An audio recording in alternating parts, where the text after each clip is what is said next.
కండువా వేసుకోలేదని రాజీనామా చేయలేదని ఏ వాలంటీర్ దగ్గర నుంచి రిపోర్ట్ వస్తే ఆ వాలంటీర్ 5వ తారీఖు నుంచి ఉండడు. అప్పుడు మీరు చెప్పినా మేము వినము. అయితే ఎవరైతే రాజీనామా చేసి కండువా వేసుకొని నేను చెప్పిన పద్ధతుల్లో తిరుగుతున్నారో ఆ వాలంటీర్ ఖచ్చితంగా జూన్ 5వ తారీఖు నుంచి కొనసాగుతాడు. ఆ వాలంటీర్ జూన్ 5వ తారీఖు నుంచి కొనసాగుతాడు. ఇది క్లారిటీ.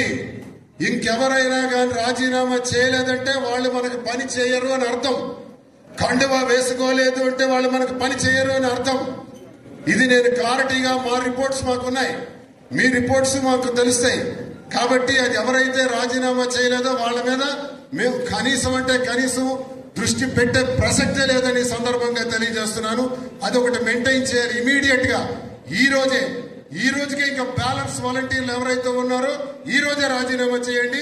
లేదా రేపు 3వ తారీఖు నాటికి ఇంకా ఏ వాలంటీర్ అయినా కానీ రాజీనామా చేయలేదని మాకు తెలిస్తే మాకు అక్కర్లేదు వాలంటీర్, వాళ్ళతో పని కూడా లేదు.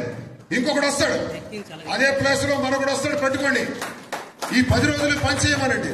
ఈ 10 రోజులు ఎవరైతే పని చేస్తాడో అతనే మన వాలంటీర్, అతనికే పెడతాం. ఇది మీకు స్పష్టంగా తెలియజేస్తున్నాను. మీరు ప్రతి గడపకు కూడా వెళ్లి ప్రచారాన్ని ఉధృతం చేయాలని కోరుతున్నాను. అయిపోయింది, మన తిరుగులు అన్ని అయిపోయినాయి. ఇక్కడి నుంచి మీరు ఎక్కడ ప్రచారంలో కూడా తగ్గకూడదని తెలియజేస్తున్నాను. పోలింగ్ నాడు కూడా మళ్లీ మనం సమావేశం ఇంత విస్తృతంగా పెట్టుకోవడానికి అవకాశం ఉండకపోవచ్చు. 13వ తారీఖు ఉదయం 7 గంటలకల్లా మనకి పోలింగ్ స్టార్ట్ అవుతుంది. 7 నుంచి 6 గంటల